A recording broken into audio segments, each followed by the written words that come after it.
Yo, what's going on, everybody? We're back again. Another afternoon news update from Wrestle Curious. Myself and Backup Hangman here again. We're going to talk the latest, of course, including Ray Phoenix, unfortunately not making AEW All In. There's a fear amongst some WWE employees of cuts coming soon. We're going to talk NXT Heatwave from last night. There's some other backstage notes on WWE.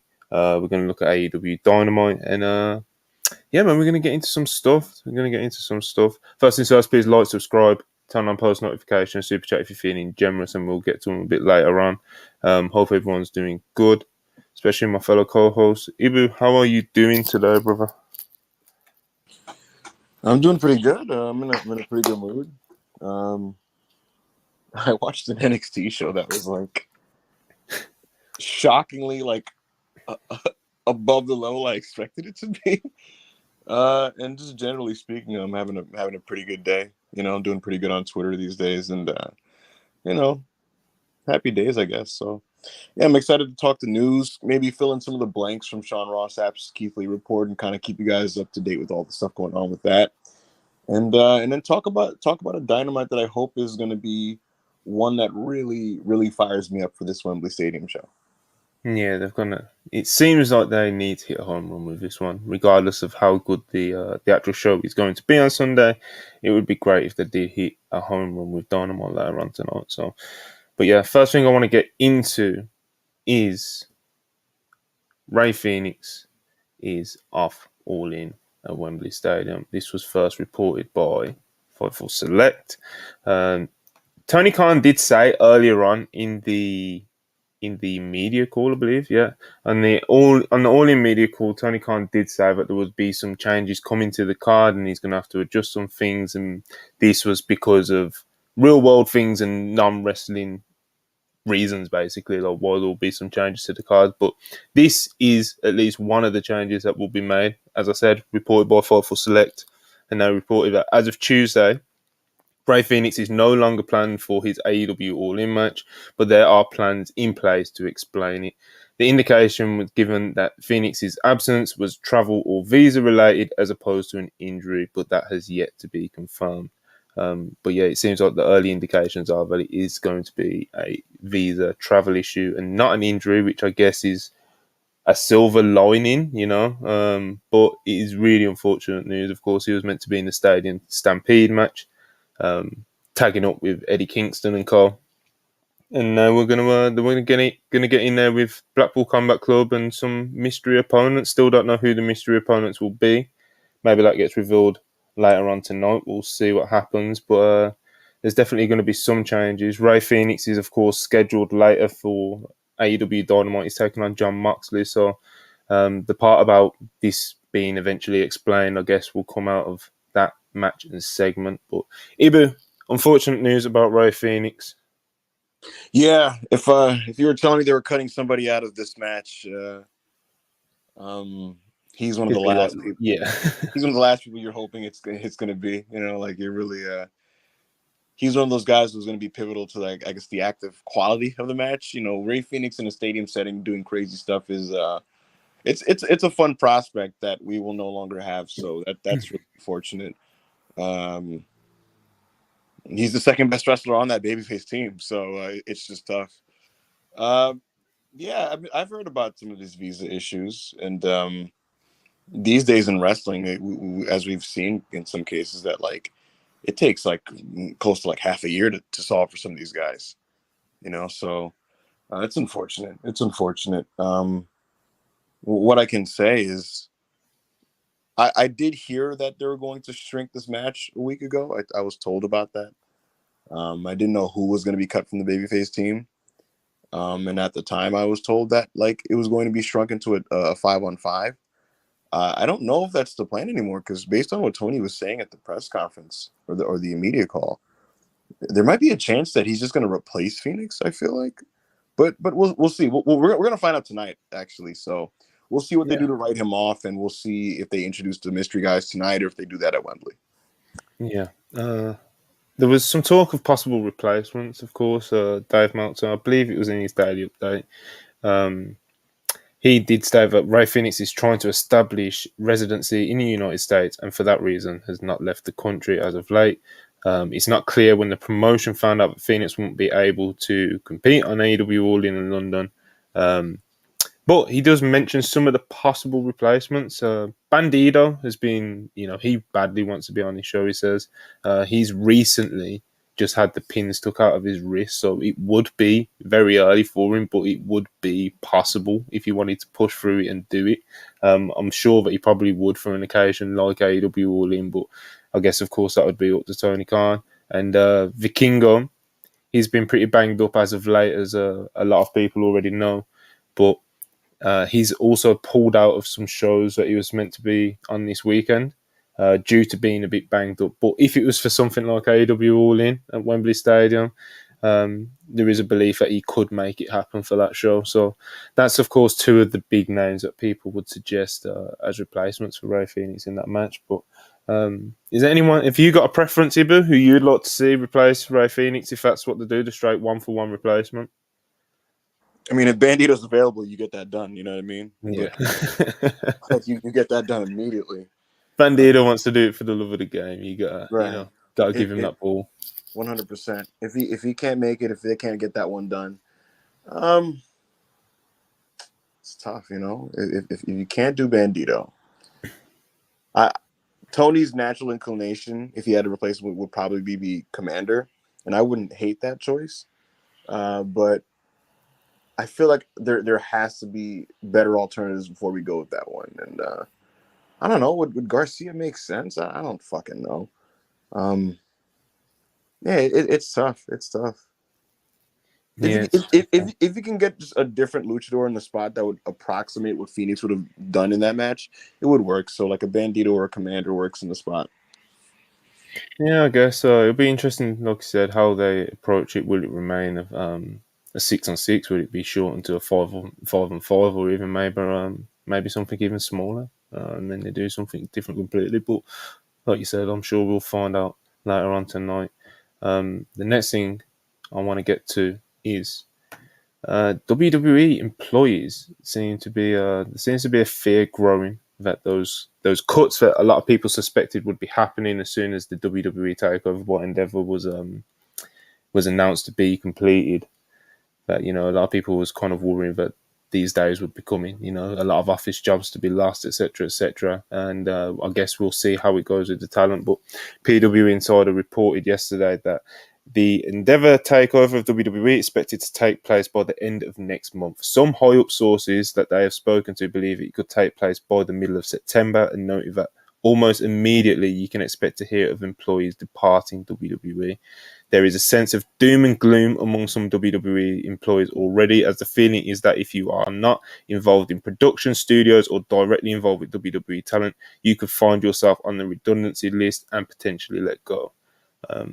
One long-time employee noted UFC and WWE won't need two distinct travel offices, accounting departments, etc., etc. There are a number of employees quietly looking for their next job already. Yeah, but it's not really something that I don't think it's going to shock and stun people the way that the talent releases do. But it's still, of course, very unfortunate when when these mergers happen with these big corporations and companies that as one of the sources told PW Insider, like, there is going to be less of a need for two travel departments, two departments for these things when you've merged the company together. But still, it's pretty unfortunate news to hear that there's employees in WWE that are fearing the loss of their jobs. It's never something you want to hear, is it? No, it never is. And at the end of the day, people losing their jobs is a real unfortunate thing, and I see why the people in Connecticut are scared, because they've actively said, the people who are running Endeavor, the people who are running this whole project of merging these companies, they've said that they were going to basically take cost-effective measures to reduce the amount of office redundancies. And so I'd imagine that Endeavor, they already have people filling those types of positions that are booking talent on flights and things like that. And so, yeah, a lot of these people are going to lose their jobs, and it's really unfortunate. This was something that was expected because, again, they said this back in April. and so that's just really unfortunate. And I just hope that the bloodbath that's incoming isn't as extreme as I guess they could be, you know. Um, but that's kind of all I could say about it from that standpoint. Yeah, it's hard. It's hard to really kind of form too much of a take on it until, like you said, the inevitable bloodbath starts kind of taking place. You know, when the cost cutting really starts to happen, which people assume it'll start with the offices and those employees there, which which I guess is a fair assumption. But it remains to be seen if and when it'll it may leak over to talent releases. So and we know how WWE have done those releases in recent years. Like they do. They they really get together a chopping block and they do it in a mass kind of way. But recently, if you look at like Lacey Evans, it seems like her contract just ran out, and they may just take that approach. Kind of similar to what AEW and Tony Khan have been doing. Mm-hmm. It definitely gets you a lot less heat with kind of your public perception. Because at the end of the day, you're not firing people; you're looking at your contract. And Mm-hmm. what was that? So my phone was on my kitchen counter, and like it has this like rubber case, and I like dragged it across my counter. Don't do that, man. Don't It's, do it's that. I'm like trying to be professional here. it's Why are you doing it again? This is like sorry. what are we doing? Terrible audio. Terrible audio. But yeah, it remains to be seen how bad those cuts will be, and even if they do happen or when they happen, I guess. Some backstage notes for WWE. Bobby Roode will be continuing as a producer for the next few weeks in WWE. Um, I guess that's pretty good news. Bobby Roode must have impressed with the work he's been doing so far. He was also noted that Nick Aldis was at Raw. Of course, he was in his role of a producer recently. He's kind of in a tryout period, I guess. But Bobby Roode seems like they like what they're doing, Iba. Yeah, I've gotten feedback from WWE about this, and they were basically just thrilled, and they were just talking about how smart he is, how amazing his wrestling mind is, how like even for matches he isn't producing, he'll like walk up and just pitch like, it would make sense if you did this in that match, and he'd be like, "That's a great idea, Bobby." And so, I guess it's what happens when you take a guy who's a 20-year veteran who's been really good for a long time and who's seen the game and who's been on the sidelines and who's been in the ring. Um, Guys like that they just know the game, and so they're going to be able to be great producers. And so it doesn't shock me that Bobby Roode and Nick Aldis are well liked already and that they're doing a good job. It's what you'd expect from these guys, and all the power to them. Hopefully, I have Bobby's probably never going to come back, to be honest, because of his two neck procedures, and he's 47. But from an Aldis standpoint, I hope that they do give him a chance to wrestle, because just on the fact that like 34 in WWE is like nothing. Yeah. Everybody's like everyone on Raw is like 37 years old. So like you know um you would hope that they'd give him that type of opportunity. But yeah, it's cool that they have two more smart people in the room, that know what their position is and they're doing it properly. So Yeah, man. Good to hear, of course, Bobby Roode. As you kind of touched on, it would be quite the surprise seeing him come back and compete in the ring, though. The end of last year, around November, December time, he had a C5, C6 vertebrae fusion. And then in May, he had another fusion on the C4 and C5.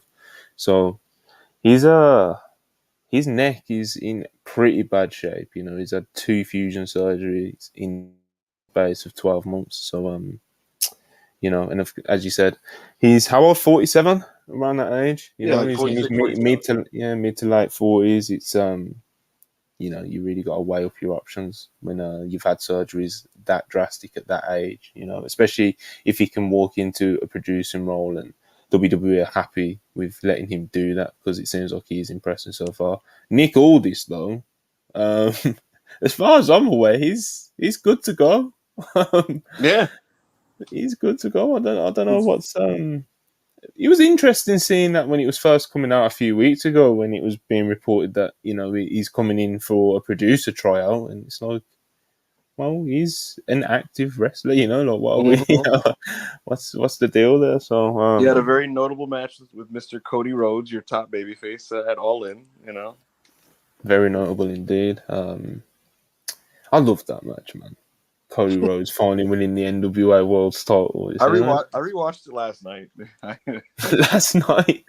Yeah, I rewatched All In. That was very interesting watching that show back.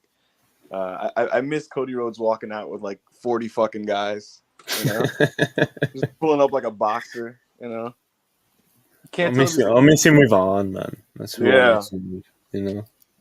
with his fucking Waffle House menu. Yeah. Listen, not disrespect the play sheet. You know, it's The fucking place. Have, Arn and Cody got some business done, brother. You know, it have fell you have you apart at the end, but have you seen it? There's actually like wrestling moves on it and stuff. It's so well, it's a fucking play. It's real. I think one of our friends, Jenny Omega, on Twitter, she posted it. You know, it's a real play sheet, brother. Arn takes this seriously. You know. Um, I tweeted on the Wrestle Purist account on, I believe it was yesterday, but it's been 3 years since that very memorable squash match between Brody Lee and Cody Rhodes, and just kind of that angle was just really something you don't see too much of from WWE these days. No, from AEW these days. Like the way they executed that angle with the squash, like Big Star getting squashed like that, and then they done the stretcher job and put him in a neck brace, and then the Dark Order kind of took over the show. Basically, they all came out, done a big beat down.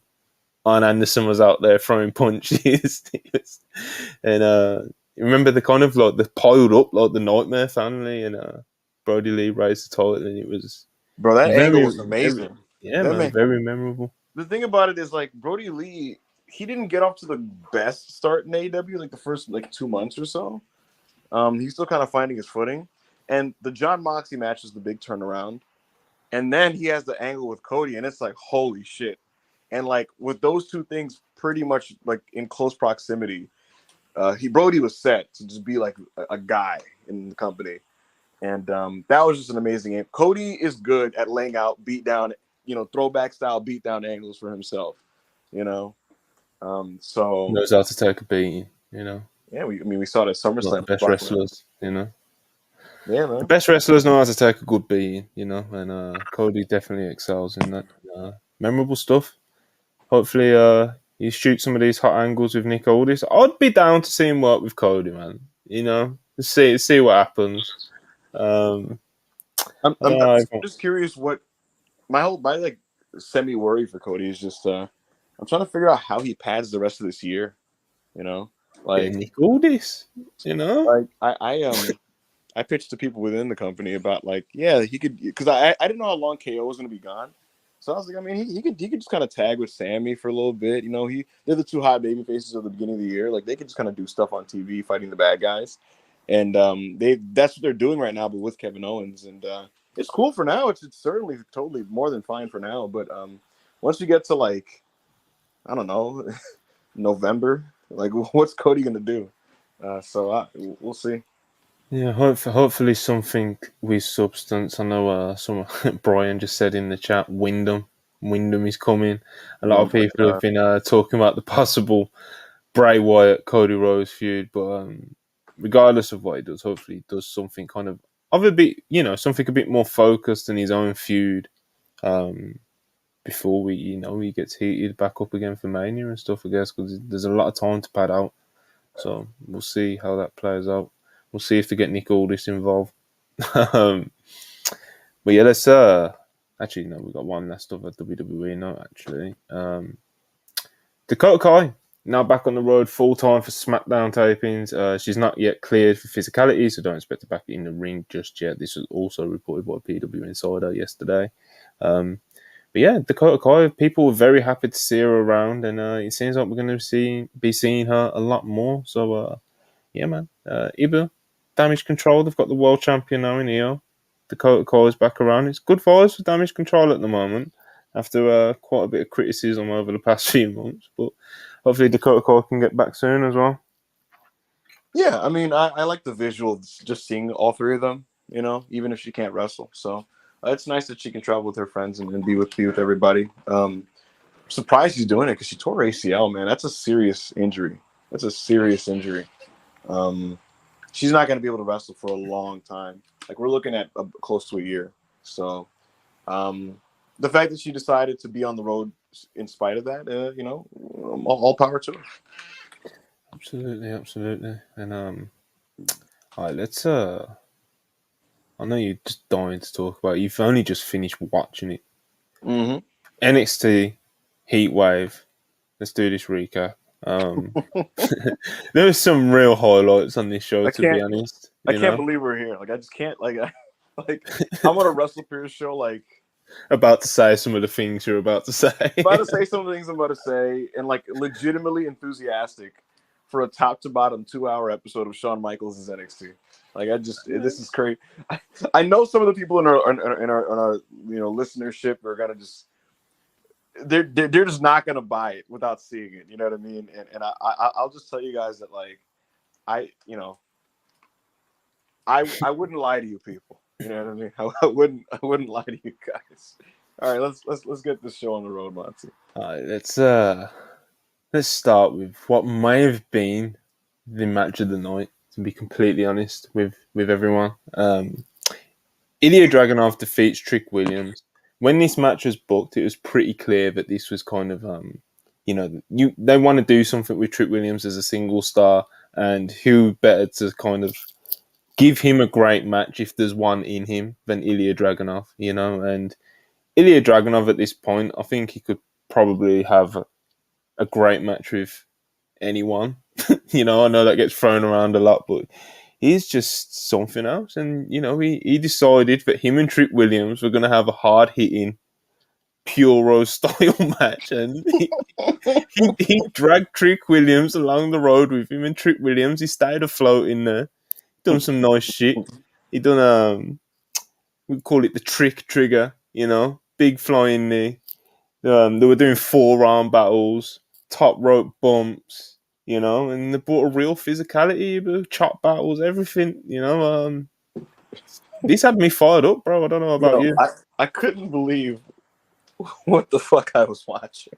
Like, it's Trick bro. Like, look, Trick Williams from day one has been seen as this really, really charismatic young wrestler, which he is. He is very charismatic.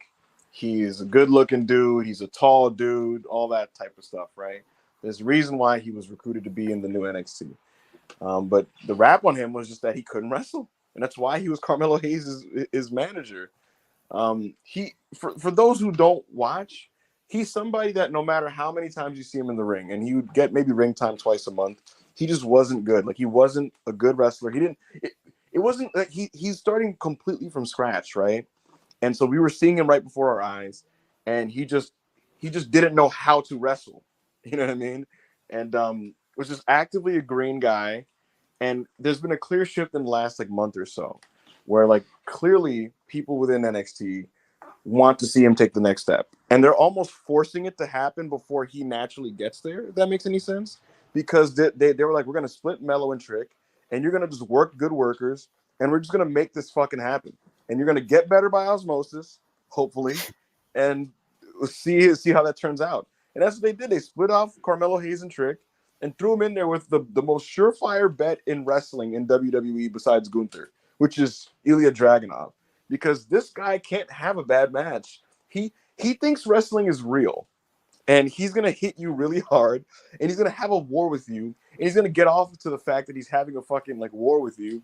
And that's what he did with this guy. He dragged him into this fucking G1 style wrestling match. Think about the layout. It's elbow, elbow, elbow, elbow, kick, kick, chop, chop, suplex, suplex, elbow, elbow, chop, suplex, big moves, big bombs. Fire up spots, fighting spirit, all of that stuff. And it was remarkable and charming to me because Trick is in there in the middle of this.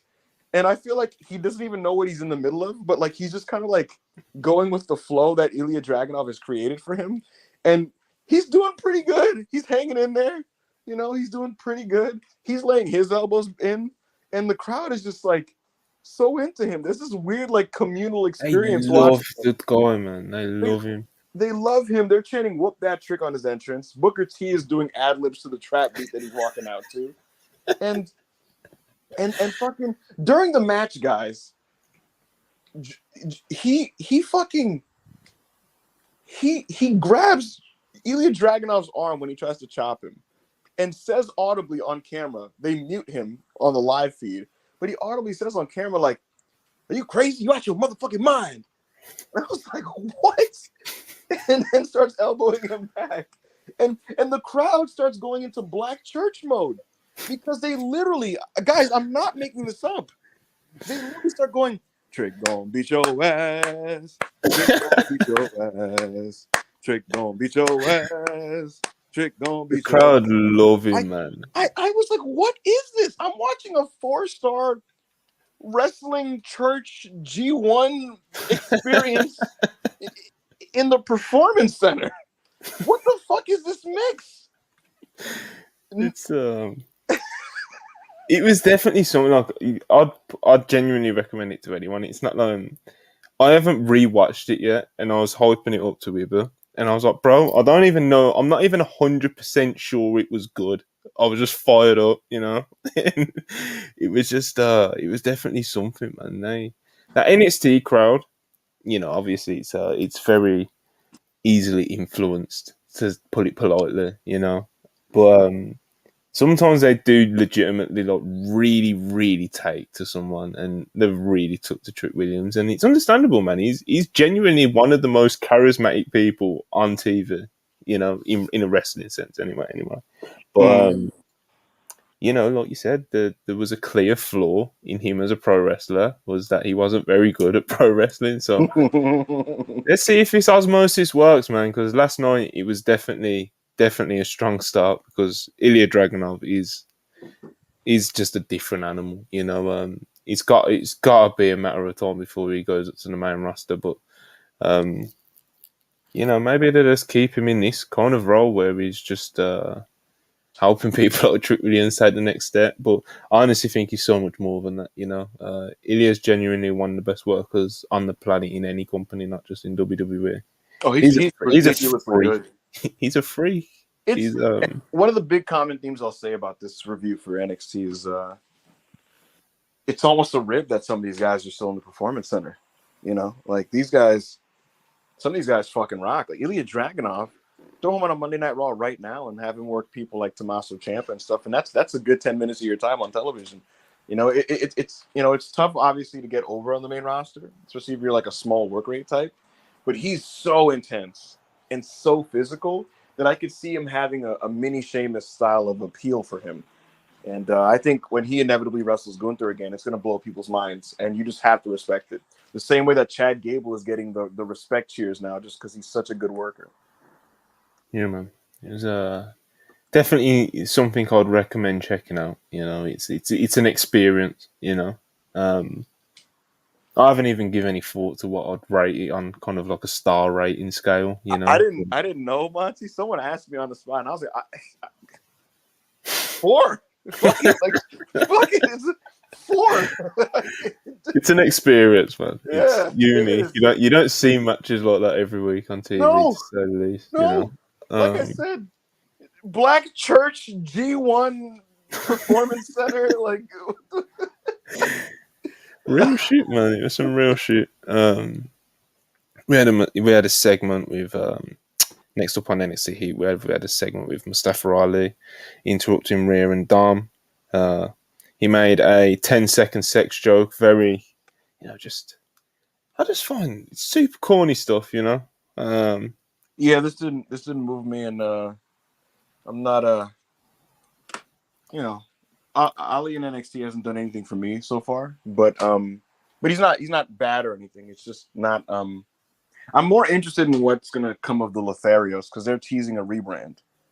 Yeah, You know, that's that'll so be interesting to see if they can get like you know, some momentum going when they start that stuff. You know, right. good workers, man. You know, look, Humberto's not a great or anything, but Garza's really good, man, and Humberto's definitely good enough. You know, I think they he's can worth easily. time. You know, I think they can easily be slotted into the spot Pretty Deadly was having on SmackDown before their injury, as hmm that like smarmy heel tag team that wrestles every week. Yeah, man, I could see. Next up on Heatwave, what we had, is this going to be here? Ivy Nile defeats Ava Rain. Of course, Ava Rain is the daughter of Dwayne Johnson, The Rock. This wasn't great. I don't know if you saw this, but that you did. I know you didn't watch the whole card, but this wasn't great, man. It seems like they've got a lot of work cut out with the development of Ava Rain if they actually are going to kind of like really invest in her as a single star one day, you know. But She's there's a reason why. There's a reason why they're keeping her matches short. You know what I mean? Um, yeah, really I, short. yeah, I don't really know what the I don't know what the thinking was, just putting her in schism in general.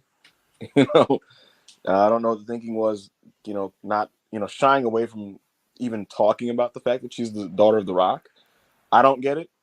But listen, hopefully she kind of gets going. She's had a lot of knee injuries in her training and development as a wrestler because she was signed up for WWE like 3 years ago. And she's just getting going now, and she's had a lot of knee injuries, and it's affected her movement. It appears, but yeah, we'll see what happens with Samoa Johnson. Yeah, we'll see. We'll see. Next match on the show was the Heritage Cup match. Noam Dar finally wins his baby back. He won the Heritage Cup back. He was really struggling after after he was without it for quite a while. He defeated Nathan Frazier. This went about 20 minutes. I think it went around 6 Heritage Cup rounds. Stipulation match. This was a pretty good match. It was well worked. You know, Dabakato, Dabakato, or however you pronounce it. He attacked Tyler Bate, who was in Nathan Frazier's corner very early in the match. People seem to really be getting into this Noam Dar faction. I think they're called Metaphor. Um, Yes.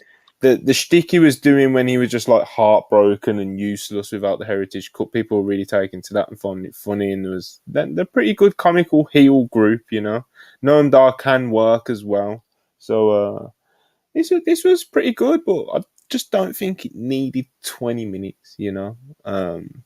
What did you think of this one, Iber, real quick? Nathan Frazier fucking rules, and I He enjoy. does. He does.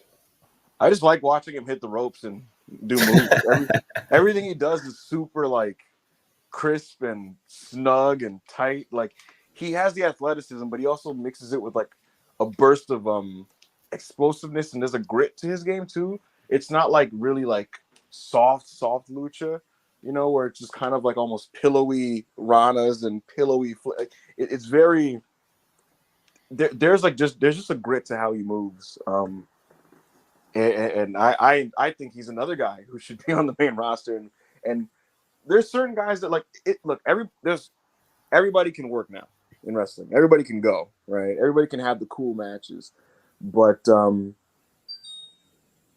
between him and Dragunov and a couple other guys, they're the type of in-ring good that's like unique enough that just being themselves can get over, I think, on a bigger stage. So that's my big takeaway.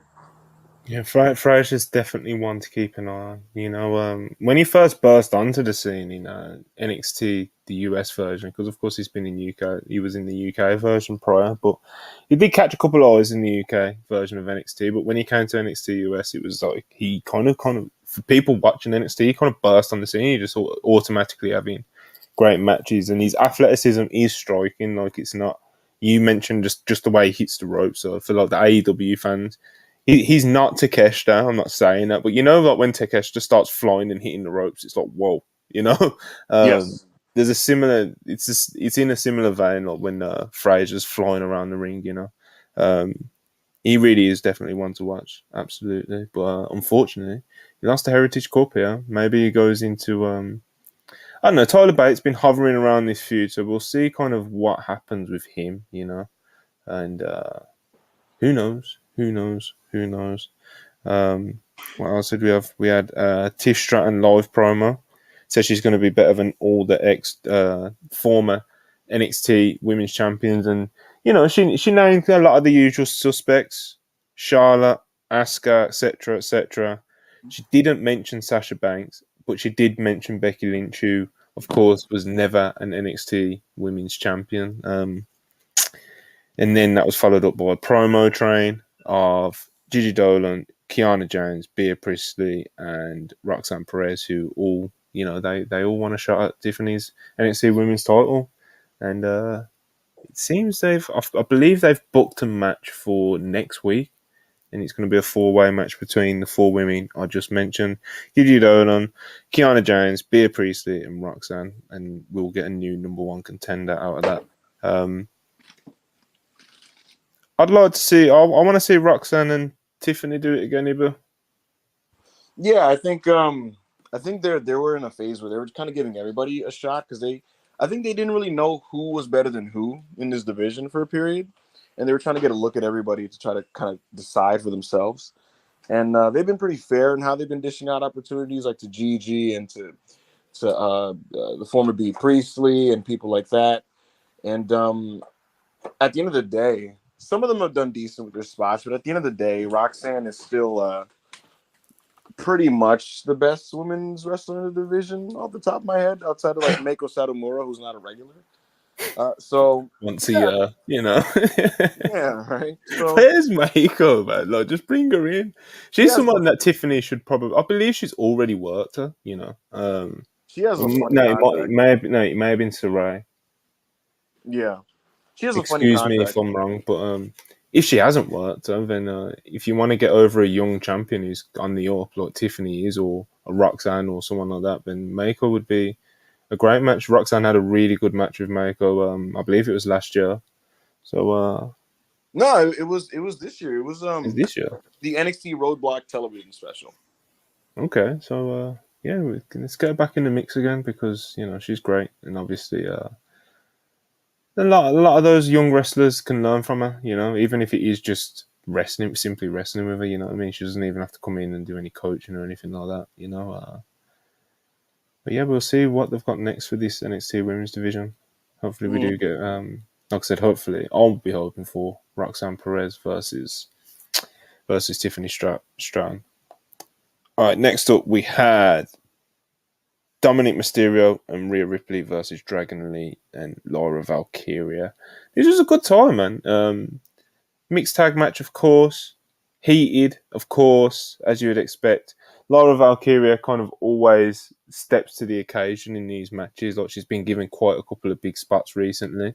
And I don't think she's ever disappointed in them. Dragon Lee, as a lot of people may already know, is one of the really great workers in NXT. Almost probably too good of a worker for NXT at this point. But if they've got guys like Ilya Dragunov still down there, then, but Dragon Lee, definitely in the same vein. Of course, a very different style, though. Dirty Dom, of course, brings all the heat. Rhea Ripley is genuinely fantastic, man. Like, I know that a lot of people will criticise the length of her matches, and rightly so. But when she's actually allowed to get in there and work properly and have like more of an expansive match, she always impresses. Especially since she came back from, she's been back obviously for a while now. But I think when she was doing kind of like the ringside manager role in the Judgment Day, when she was out injured, it really kind of helped add another layer to her as a performer, and that is also shown in ring as well. It helped her confidence, and I think she just understands wrestling on a deeper level now. Yeah, it makes sense because if you remember, to self-reference here, when we interviewed Melina last year, she was talking about how she learned so much about wrestling from being a manager. Yeah, and it makes sense. It makes sense. So Rhea Ripley in the main roster for that first year, just she lost her confidence, and you could see it. Her promos were awful. She looked like somebody who was scared out there. And just as a wrestler, it was very, very on and off. And right now, I think her confidence is sky high. She feels like she's a superstar. She pretty much is. She is a superstar. No, her Monday Night Mommy shirt is currently the top seller on WWEshop.com. And yeah, man, she has pretty nice chemistry with this Lyra Valkyria girl. Lyra's pretty good. She's pretty good, and they did some cool big person, small person stuff. And Dragon Lee, he's a fucking stud. This guy came in there and his burst and just how dynamic he was, the Ranas, everything. all Dominic has to do is just not fuck up anything.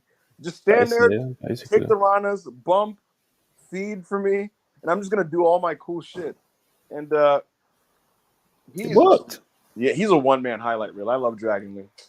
Awesome. Yeah, it was a good match.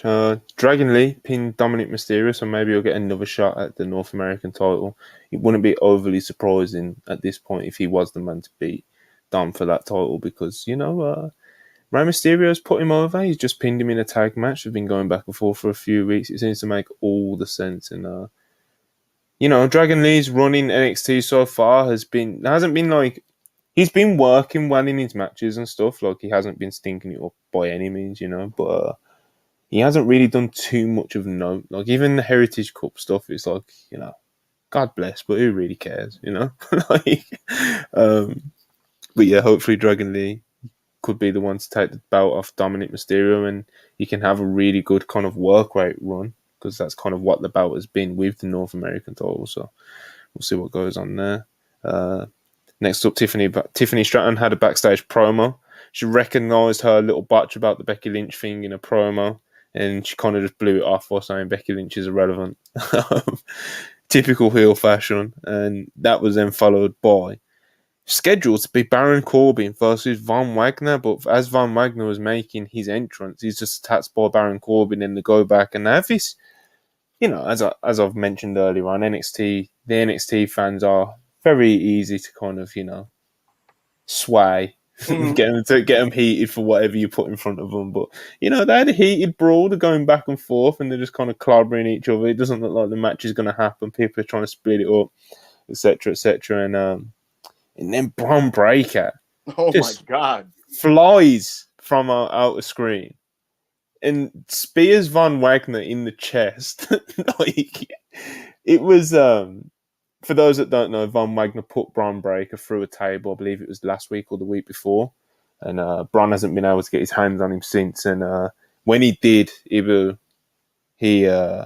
really put some hands on him with that spear. I screamed. I heard it. This guy is a fucking rocket. Like, it's remarkable, Monty. And I always listen. I've always been a Braun Breaker guy. You guys have seen it, right? But it's remarkable how much cooler he became when he turned heel and got the fake Dominican industry plant beard. He got that fake He ass. got the tan. He got his beard dyed. He got his dyed spray on beard, and now they're calling him badass Braun Breaker. He got badass on his freaking singlet like it's 1999. Like He was wearing a T-shirt yesterday that said "Best spear in the business," and I'll be honest, bro. I've got absolutely no argument against that. bro. I've tweeted the picture of him on the Wrestle Purist account, and people were replying with your usual suspects. I think there was probably a Roman spear in there somewhere. There was Roman spears and on the Kyrie, Kyrie and Yota Yoshisuji Tsuji. are the only ones in the conversation, in my I opinion. don't think there's a conversation, bro. I'll be real with you. When Braun Breaker spears someone, bro, you gasp. You're like, oh yeah, like, yeah. it's so Half these impactful angles compared have to been. others. It's the new RKO out of nowhere, in my opinion. The way that they're doing it, where like he's just coming out from out of frame into the frame, spearing a guy as his arrival onto the scene, and it's like the most emphatic way a guy can arrive onto a scene. He's just you don't know when Braun's coming on the show. It's not like he's scheduled for an interview. No, it's just you watch NXT and in one of these matches, Braun's just gonna fly in and kill somebody. That's tremendous. That's Paul Heyman booking. That's so Paul Heyman. And another one, get him on fucking main roster television. Like, holy shit. Definitely. But yeah, in the main event, I believe that's what we've got up to. Where are my notes gone? Carmelo Hayes successfully defends the NXT Championship versus Wesley. This was notable of being the first NXT main event for the NXT title between two black men that was pushed in the moment and after, as it should be. Black wrestlers making history. We love to see it, of course, and this was a very this was good. They set a really good pace with this, real high pace. They didn't have too long in there. I believe it was only like 10, 11 minutes. But for the time they had, they absolutely delivered. This was good stuff, Iba. Yeah, I thought this was very good. This was a nice sprint. They didn't have a lot of time, and so they kind of just got right to the point. And Carmelo Hayes, he's somebody that I'm a fan of. I'm high on. I support Carmelo Hayes. But there has been times in his NXT run where I feel like his in-ring performances weren't living up to the hype, and I think that in big spots he was disappointing at some points. Like for example, I wasn't a fan of the Apollo Crews match he had at one of the outside of the PC specials, and those matches were just a little bit worrying, and you kind of wonder like what was going on there. But he's on a nice run now. I mean, Ilya Dragunov, I think, just awoken something in this man. You know what I mean? He just awoken the beast inside Carmelo Hayes, and he's been doing real well since. And this match was pretty sick. Yeah, didn't get a lot of time. Didn't have the chance to be like epic or like I don't know if I want to say spec because it was pretty. It was very good, but like it didn't. It didn't have the space to be a grand title match. You know what I mean? Or like a 4-star match, but still very good. I thought it was very good. And that backwards jump DDT through the table, what a spot! Yeah, it was a great spot. Wesley kind of countered one of Melo's moves into like this running Meteora into a pin. Fucking great. I thought this was sick. And I think to summarize, part of why I got into the show was that I've been saying this pretty much since NXT became white and gold NXT back in the fall last year, which is that the show didn't have an identity, right? And that like there's a mix of like good workers and guys who are inexperienced, and that NXT needed to build around like the really best wrestlers that they had to be a good show. And there was a stretch when that wasn't true, and they had like really good workers, but they weren't like the focal point of NXT. And I think over time now, they've kind of just naturally risen to like prominent roles on the show to where because they're in the spots that they need to be, NXT is a better program for it. And so, I mean, a show built around Dragon Lee and Braun Breaker and Ilya Dragunov and Carmelo Hayes and Wes Lee and, Nathan Frazier. I mean, you can't go wrong with that. I mean, obviously I can't do the hokey shit and the promos still are pretty bad because the scripting is just not good. Fucking, the pre-tape skits still not my thing most of the time. Some of them are a pop, Bit Yeah, of Tony D, oh yeah, Tony D is a good time, But I guess the point I'm making is like the positives are beginning to outweigh those negatives on this television program, and this was a well done effort from them. This is a good special. I'd actually recommend if you don't like NXT, right? If you just don't fuck with it, right? I wouldn't tell you to sit through the whole 2 hours, but I would say like sampling 2 to 3 of the matches on this show, it's a good time. It's a good time. It is a good time. The only criticism I really had of the show overall was like, as you kind of touched on, I thought Carmelo Hayes versus Wesley, I guess, kind of deserved more room to grow, even though what they actually did was a high-paced, good. It was a good, 10-minute title match, But I just feel like Wesley is one of the few opponents that you actually want to see Carmelo Hayes do something a bit more expansive with, especially kind of on. Wesley's arc was after losing the title, he kind of was on this slump, and he built himself back up to earn the title shot, and he won that contenders match, and then he kind of just lost in 10 minutes, and it's like, okay, what's next for him? Especially when it's on a show where the Heritage Cup match goes like 20 minutes. I just think the main event deserved a little bit more. But that's nothing against the people involved because they did. It was a good main event, man. Absolutely, it's kind of the ideal 10-minute main event if you're gonna, if that's what you're getting from these two. I'll do a few super chats, and then we'll talk about. We'll do some notes from the Tony Khan media call. I've sent Charlie a link as well, so hopefully she'll be joining us because she was on the call herself. So. She'll probably have a bit more to add for myself. Zaid 94.99, appreciate you. Ilya is maybe top 5 in a ring Ilya is maybe a top 5 in-ring dude in the world. He's mini Gunther but theatrical. Him versus Cody would be such over-dramatic graps. I hope he gets over on main roster. Yeah, I'd be really happy to see him get over on the main roster as well. He's awesome. I think he will if they just let him be him. Yeah. The guy that like I'm worried about is like a Tyler Bate, to be honest, at this current point in time.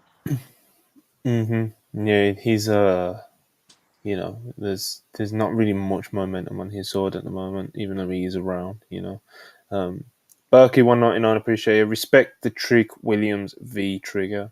We do appreciate it. We That appreciate it. We respect it. music. We recognize. It's. I've bought my stocks, bro.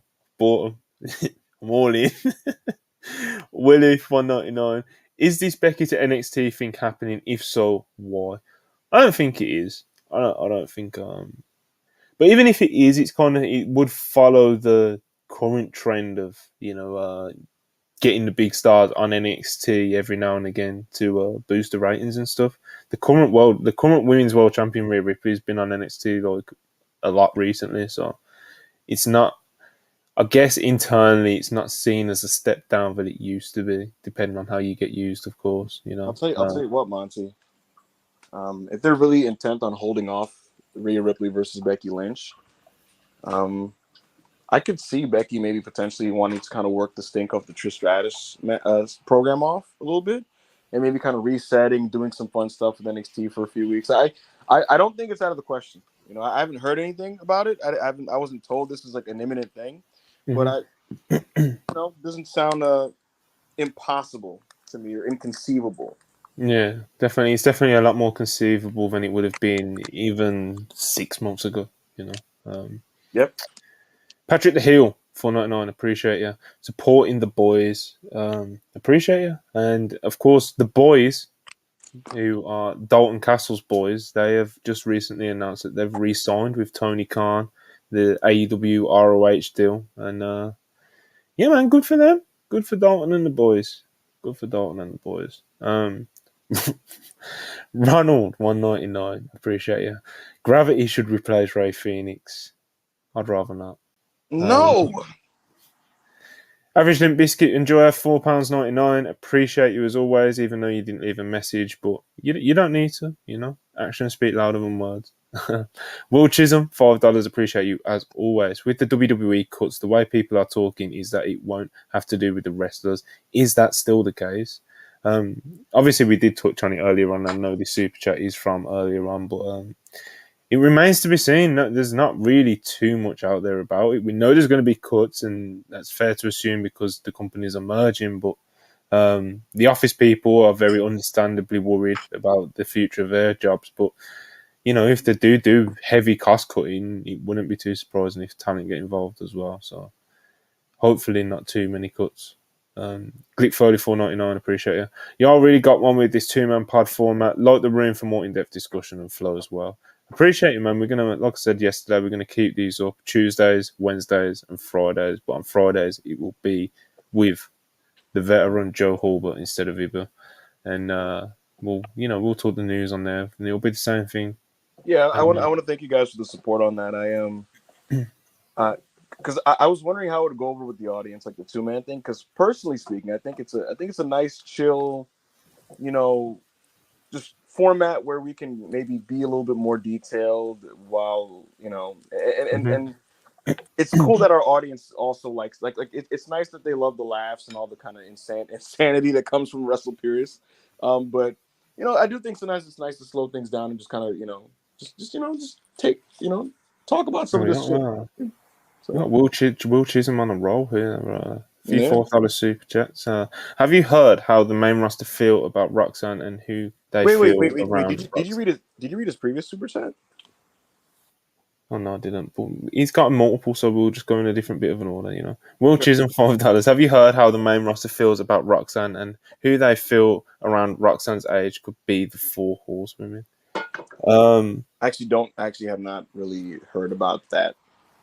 I've heard that Roxanne Perez she's got a pretty good reputation with like fellow wrestlers and main roster wrestlers that have actually like interacted with her and seen her like work and train, etc. And she seems to have a really good attitude towards the game, as you would suspect. Tiffany Stratton, kind of, she, of course, it's she's very well liked, and people see a lot of potential in her and how quickly she's been able to kind of get it together in ring and stuff like that.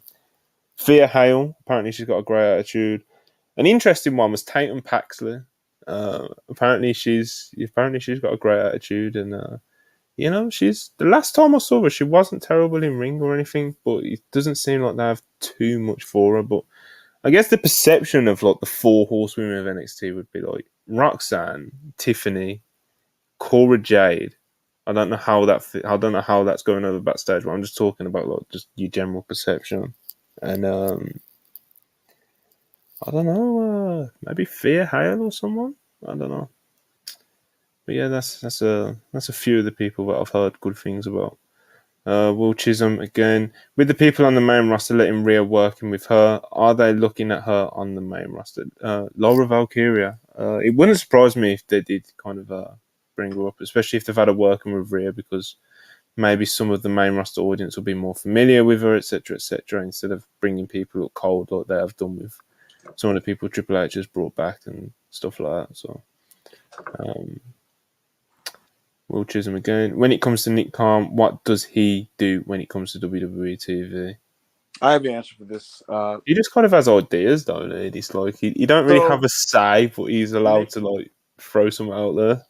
Nick Khan is not a wrestling person in the traditional wrestling mind sense, but I mean, he's watched wrestling for a long time, longer than both of us have been alive, and he's a fan. And he does not contribute to the creative in any official capacity at all. He is not actively pitching week-to-week ideas, but he's at TV a lot of the weeks, and his brain work usually is in big picture ideas. Like, he'll do this thing where he'll be like, "What if we just took our springtime pay-per-view to Puerto Rico? It'd be a nice change of pace. Backlash is usually a low." And why don't we just get something really cool out of it? Da, da, da, da. We can get Bad Bunny involved, that type of stuff. If a celebrity is involved with something, Nick Khan is part of the initiative. If they're going out on a cool location, Nick Khan is usually the initiative on that. If they decide to have a themed special, it's Nick Khan. Nick Khan's last big creative contribution to WWE was basically, why don't we get main roster guys on NXT and we have some back and forth between Raw and NXT and help the ratings. That was his last noted contribution. Yeah, man. He's got his ideas, but it's not like he's calling the shots, Will Chisholm $5 with this G1 type matches. NXT finna have all the wrestlers will be in NXT main roster or even free agents. Wait, with the G1 type matches, NXT gonna have all the wrestlers will be in NXT main roster or even free agents. I'm not sure what he's asking there. Yeah, neither do I. Or unless he's declaring that like free agents are going to come to NXT to work this because they can work the style. Maybe that's what he's saying. Yeah, he's probably maybe those match style those Trick Williams Ilya Dragunov matches are going to make NXT more appealing to some free agents. I don't know if you've noticed in the main roster. I mean, Biff Busick probably has played a notable role in this, but I was going to say, like, they're working a way different style than they were when NXT 2.0 first began, Rick Foley, $4.99, appreciate you. Ibu, have you heard anything about Stokely being used on AEW TV again? Kind of wild seeing him being wasted in ROH.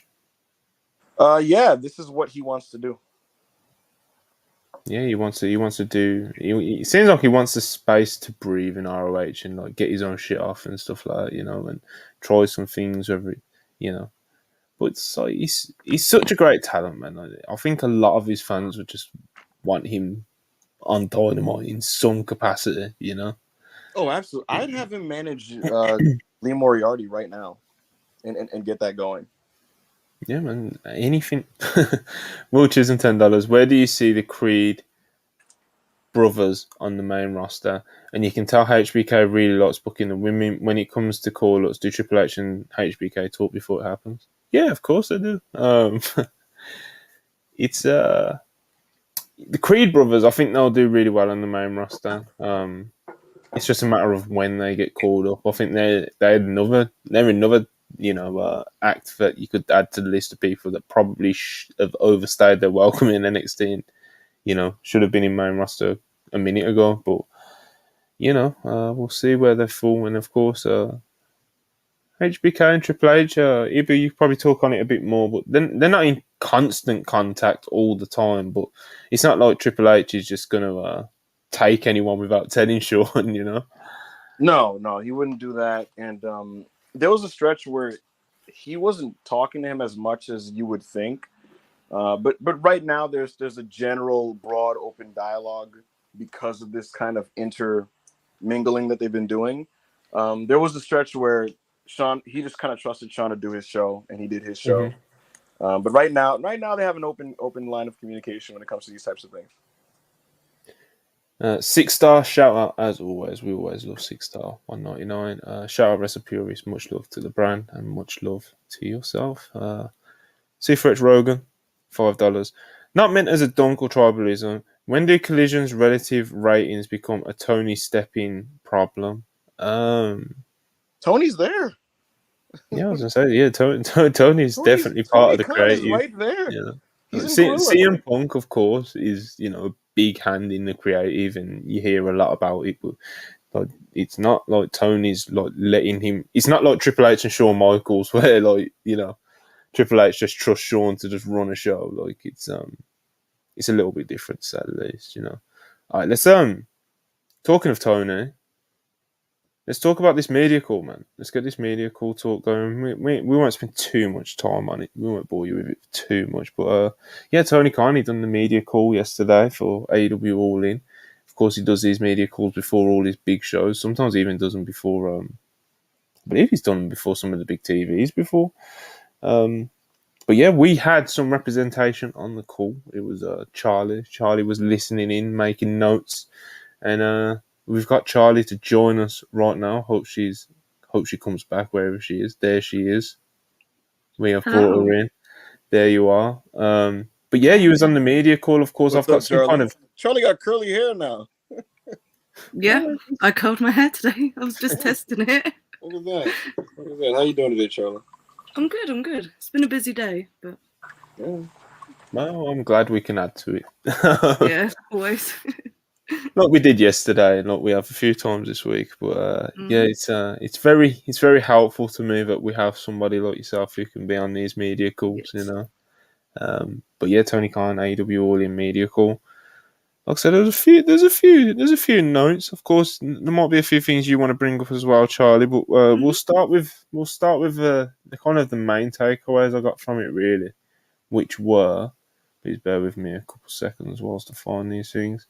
Of course, he was asked about Cash Wheeler, and it was, and his recent charges and stuff. And I guess the gist of his answer was he's still gathering information about what happened. Yeah. Cash is complying with everything that he needs to, and he doesn't want to comment really until he's gathered more information about it. Obviously, a very touchy situation for someone who needs in his position to answer on a media call, but he was asked about it, But yeah, Charlie, I believe it was one of the first things he was asked, wasn't it? Yeah, it was like, I think it might have been like the first question that he was asked. And the basic gist of what he said is, and he brought it up a couple of times, is that because the situation's like just constantly changing, he can't really say anything about it right now. But it's something that he's taken seriously. So, yeah. Yeah, it's definitely a unique situation for him. He also touched on I mentioned this earlier, of course, with the Ray Fenix thing, but Tony Khan, he mentioned that there was going to be some changes to the All-In card and he's going to do the best he can with it. He said, I'm going to try to work through this week to make it as strong as possible and hopefully make the card better than it had been. There will be changes to the card. I plan to add something and I might have to make some changes in the body of the card. Of course, it was reported very shortly after that Ray Fenix is one of the admissions, but yeah, Tony's it hasn't been super ideal situation. No. And he hasn't had all the pieces to play with that he'd like to, has he, Charlie? No, he brought up about like Brian being injured and Jamie and Pac both being out and how that's affected the card and having to change things. And like from the way he was talking, it sounds like there's been something changed every week on the lead up to All In, which just seems to happen with all their big shows. So it's unfortunate, but I think he's done an all right job, to be fair. The card's pretty good. Yeah, it'd be interesting to see what he adds to the card if he Yeah. does. He says I plan to add something, and he might have to make some changes in the body of the card. Of course, we know what one of those changes already is. Interesting dynamite ahead tonight, Ibu, Yeah. Tony's trying his best, man. It seems. Yeah, this is a trend. These the scramble before the pay-per-view, things changing and stuff like that, and some of it is just the inevitable unpredictability of the wrestling business. Um, I he claimed that like rarely do the cards that he has kind of mapped out ahead of time like happen exactly, and some of that is definitely attributed to luck. You can't plan Bryan Danielson getting injured. You can't plan Jamie Hayter getting hurt the way she got hurt, or a Pac.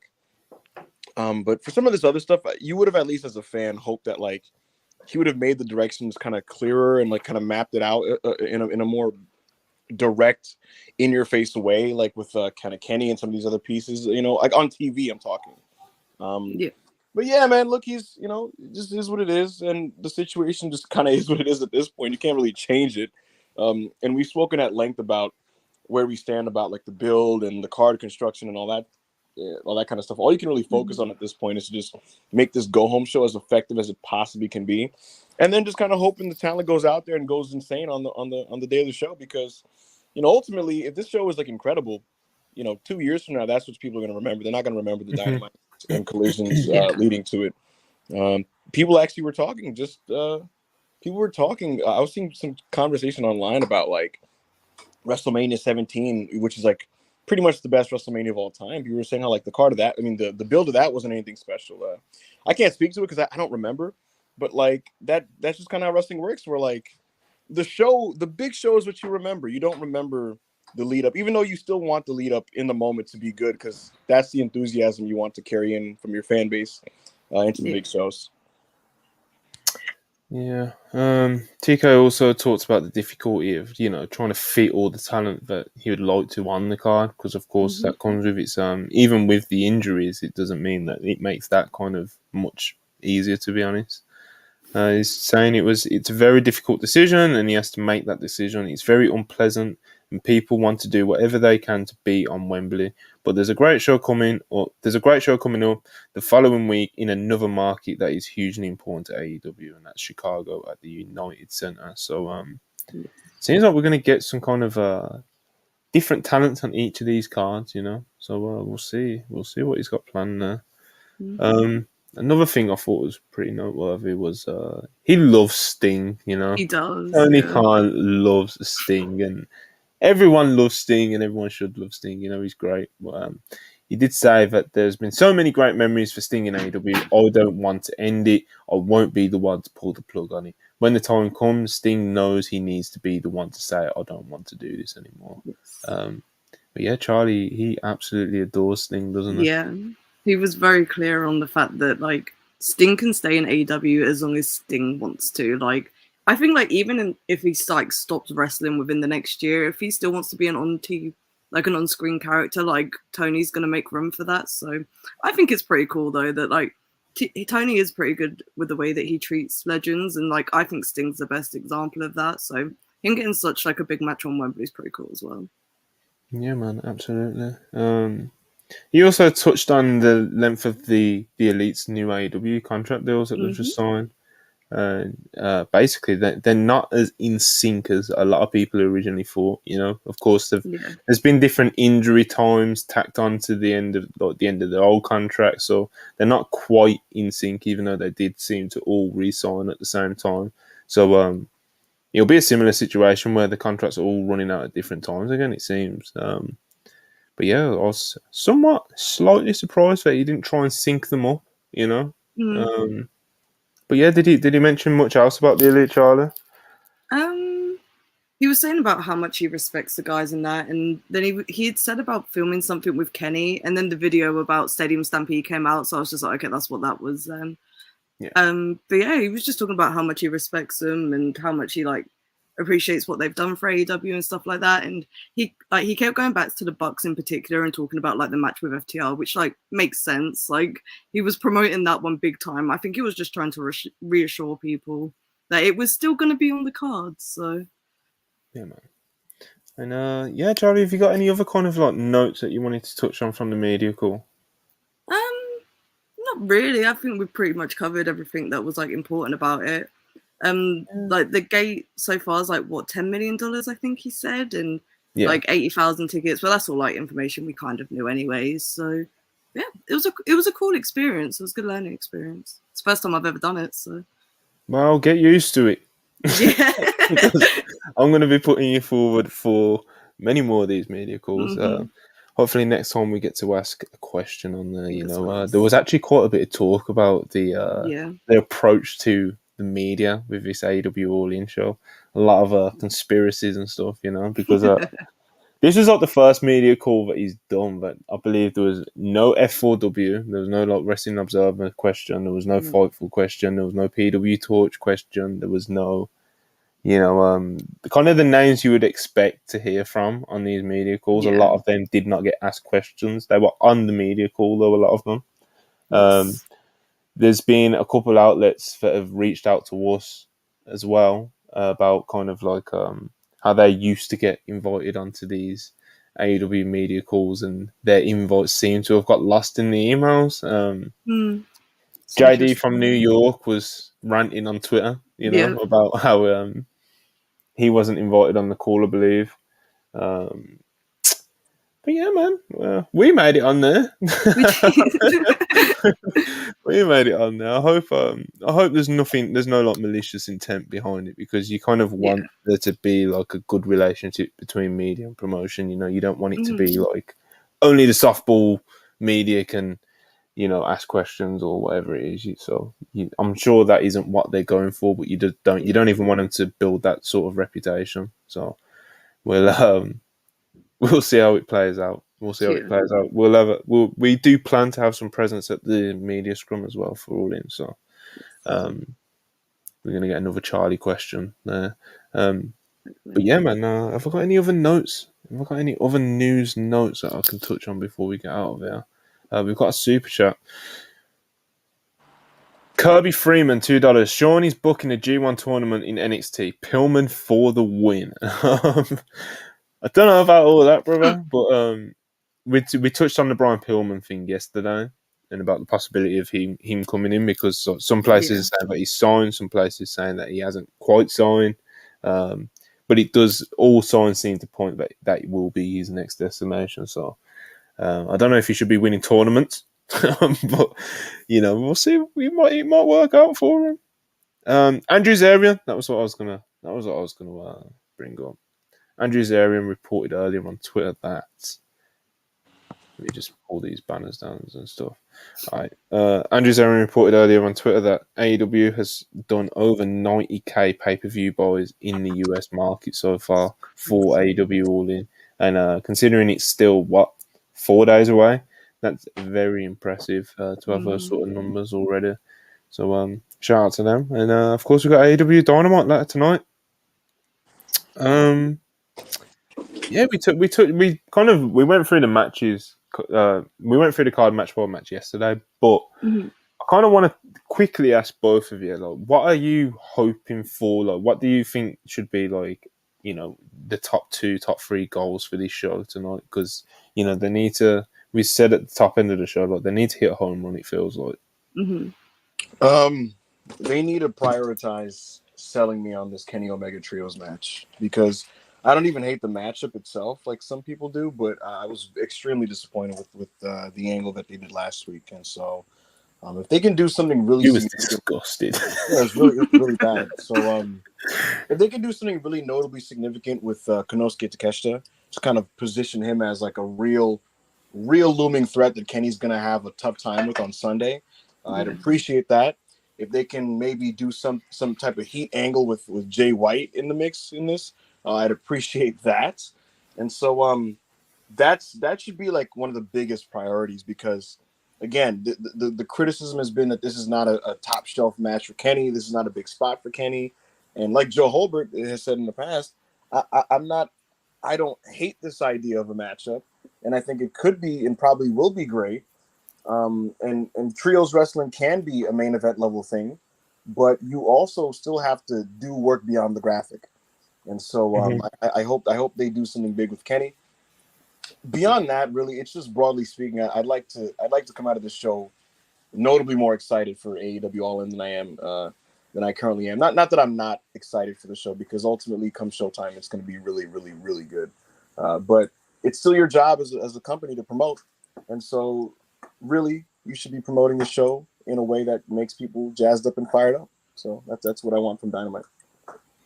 Charlie, you kind of got a main thing that you're hoping for from this show? I'm expecting it to be like just quite angle heavy, just to like do that final sell for a lot of the matches, like Ibu was saying.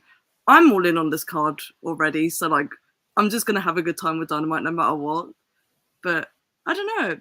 I just hope that they just get people more on board that aren't sold on specific matches, because like I know with the trios one, and like there's a couple of other matches people are just like, well, why is this happening at Wembley? Just show people why it should be happening there. Like I'm expecting a lot of video packages, to be honest.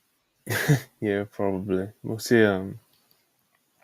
We'll see how they handle it, but I'm hoping for them that it is a home run, and it really does kind of like ramp up the excitement on a more broad level, because although it's been like a divisive build, and you never want that, like you don't want half the people saying, oh, the build sucks, and having valid points, and you don't want the other half of the people saying, no, actually, it's really great, it's going to be a great show, and also having valid points. Like, it would be nice if everyone was on the same page. Not everyone completely is going to always be on the same page, because it's wrestling, and that's how fans work, but, more, just like I said, I keep saying it needs to hit a home run with this one. But we'll see what happens. But yeah, man, let's wind down and get out of here. We've got one last super chat from the custodian, Brian Pillman Jr., 199. Appreciate you. I am NXT, # certified dumb guy. Shout out Dumb Guy Live, as always. And, but yeah, man, need a big Dynamite tonight. A few things we touched on news-wise. We will be back with another afternoon news-ish update. Not sure what I'm calling this yet. And it will be myself and Joe Hall. But, of course, Fridays. Friday is always interesting because of the other news that always drops. So some weeks it's more interesting than others, and I'm sure we'll have a few things to talk about. So, yeah, man. And, of course, tomorrow we are doing the AEW Dynamite review. I'm not sure if we're doing a watch-along tonight, but...